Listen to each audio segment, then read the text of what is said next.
খাবারের মধ্যে চিলি চিকেনটা আমার অনেক পছন্দের একটা খাবার। আর পছন্দের খাবারের তালিকার মধ্যে চিলি চিকেনটা আমি সবসময় রাখি। আর শীতের এই মৌসুমে চিলি চিকেনটা কিন্তু অবশ্যই বাসায় ট্রাই করি আমি সবসময়। যাই হোক, এখানে আমি চিলি চিকেনটা খুব অল্প মশলায় খুব সহজভাবে আজকে আপনাদেরকে করে দেখাবো। আসসালামু আলাইকুম, আমি আছি প্রিয়া আপনাদের সাথে। এখানে একটা বোলের মধ্যে প্রথমে আমি চিলি চিকেনের জন্য বোনলেস চিকেনের বেশ কিছুটা অংশ নিয়ে নিয়েছি এবং এছাড়া হাড়যুক্ত আমি চিকেন নিয়ে নিয়েছি। তারপর দিয়ে দিলাম হচ্ছে লবণটা খুব সামান্য পরিমাণ দিয়ে দিলাম, প্রায় 1 টিস্পুনের মতো। 1 টিস্পুন দিয়ে দিলাম কালো গোলমরিচের গুঁড়ো, 1 টিস্পুন আদা রসুন বাটা। এখন আমি খুব ভালোভাবে এটা মেখে নিব এবং চিলি ফ্লেক্স দিয়ে দিলাম প্রায় 2 টেবিল স্পুনের মতো। আর চিলি ফ্লেক্স ছাড়াও আপনারা এখানে গুঁড়া মশলাটা মানে গুঁড়া যে মরিচটা আছে এটাও দিয়ে দিতে পারেন। যাই হোক, একটা ডিম দিয়ে দিলাম। এখানে 2টো ডিমও দেওয়া যেতে পারে, কিন্তু আমার কাছে মনে হয়েছে যে এইটুকু মাংসর জন্য একটা ডিমই হচ্ছে এনাফ। যাই হোক, এখন খুব ভালোভাবে আমি এটা মেখে নিব।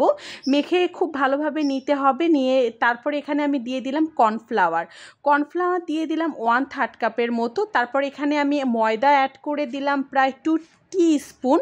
আর ময়দাটা দিলে কোটিংটা খুব ভালো হয়। যাই হোক, এটা আপনি স্কিপ করতেও পারেন, শুধু কর্নফ্লাওয়ার দিয়েও কাজটা করে নিতে পারেন। আবারও খুব ভালোভাবে একটু মেখে নিচ্ছি। মেখে নেওয়াটা অবশ্যই ভালোভাবে করে নিতে হবে এবং মেখে নেওয়ার পরে এটা আমি ম্যারিনেট করে নিব প্রায় 15 থেকে 20 মিনিটের মতো। এতে করে চিকেনটা কিন্তু অনেক সফট হবে। আর সফট হলে কিন্তু ভিতরটা জুসি থাকলে আমাদের খেতেও কিন্তু অনেক ভালো লাগবে।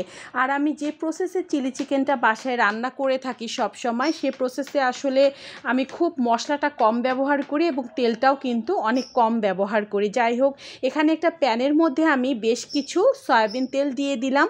আর যেহেতু এখন আমি ফ্রাই করব, তাই তেলের কোয়ান্টিটিটা একটু বেশি দিয়েছি। এখন আমি চিকেনগুলো একে একে দিয়ে দিচ্ছি এবং চিকেনগুলো আমি খুব ভালোভাবে ভেজে নিব। চিকেনের কোটিংটা দেখতেই পাচ্ছেন, অনেকটা কিন্তু সুন্দর একটা কোটিং এসেছে। এটা কিন্তু ময়দা দেওয়ার ফলে থাকে। আর যখন শুধু আমরা কর্নফ্লাওয়ার দিয়ে কোটিং করি তখন কিন্তু একটু লিকুইডি ভাবটা বেশি থাকে। এখন চিকেনটা আমি খুব ভালোভাবে একটু উল্টিয়ে পাল্টিয়ে ভেজে নেব। ভেজে নেওয়ার পরে যতটা সম্ভব তেল এখান থেকে ঝরিয়ে নিতে হবে। আর আমি আবারও বলছি, চিকেনটা কিন্তু হাই হিটে একটু ভেজে নেবেন। এতে করে কিন্তু চিকেনের ভিতরে জুসি ভাবটা থাকবে এবং লো হিটে ভাজলে এটা কিন্তু অনেকটা মানে ভিতরটা কেমন যেন একটু আঁশযুক্ত লাগে আমার কাছে। এখন আমি এটা একে একে উঠিয়ে নিচ্ছি। তেলটা কিন্তু কমিয়ে নিয়েছি, একটুক তেলে কিন্তু হয়ে যাবে। তারপর এখানে রসুন কুচি দিয়ে দিলাম, আদা রসুন বাটা দিয়ে দিলাম, ক্যাপসিকাম আমি কিউব করে কেটে রেখেছিলাম এবং পেঁয়াজ আমি কিউব করে কেটে রেখেছিলাম। এটা খুব ভালোভাবে একটু ভেজে নেব। ভালোভাবে ভেজে নিতে হবে, একটু সতে করে নিব আর কি। তারপরে একটু ভেজে নেওয়ার পরে আর এখানে কিন্তু আদা এবং রসুন বাটাটা অবশ্যই দেওয়ার ট্রাই করবেন। এতে করে ফ্লেভারটা কিন্তু দুর্দান্ত আসবে। ভেজে নেওয়ার পরে তারপর একে একে যে ইনগ্রিডিয়েন্টসগুলো আছে এগুলো আমি মিক্সড করে দিব। প্রথমে দিয়ে দিচ্ছি গোলমরিচের গুঁড়ো, কালো গোলমরিচটা আমি বাসায় গুঁড়ো করে নিয়েছি। তারপর এখানে দিয়ে দিচ্ছি টমেটো সসটা আমার পরিমাণটা একটু অল্প ছিল, তো যাই হোক এখানে দিয়ে দিলাম। টমেটো সস দিয়ে দেওয়ার পরে এখানে আমি আর একটা সস ব্যবহার করব। এটা সুইট হচ্ছে চিলি সস। এই সসটা কিন্তু অবশ্য দিলে আপনার টেস্টটা কিন্তু অনেক বেটার আসে। তো সসটা দেখতে পাচ্ছেন আমি কি পরিমাণ এখানে দিচ্ছি। আর এটা কিন্তু একটু লিকুইডি সস, অবশ্যই আপনারা একটু বুঝে দিবেন।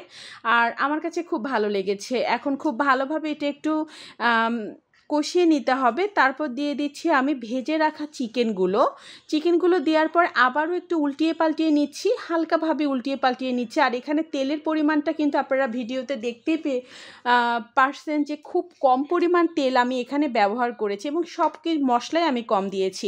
আর এখানে 3 টেবিল স্পুন কর্নফ্লাওয়ার পানিতে আমি গুলিয়ে নিচ্ছি এবং গুলিয়ে নেওয়ার পরে এটা আমি অ্যাড করে দিব। আর এটা তো মাস্ট হ্যাভ দিতেই হবে। আর এটা হচ্ছে দেখতে পাচ্ছেন কর্নফ্লাওয়ার দেওয়ার পরে একটা সুন্দর একটা গ্রেভিটা একটু থকথকে ভাব এসেছে, এইরকম টেক্সচারটাই চাচ্ছি। আর এখানে ক্যাপসিকাম এবং পেঁয়াজটা কিন্তু একটু ক্রিস্পি রেখেছিলাম। This is final look. আর অবশ্যই বাসায় ট্রাই করবেন।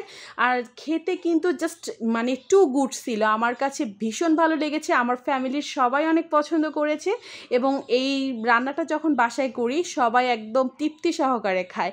সবাই অনেক বেশি ভালো থাকবেন। আল্লাহ হাফেজ।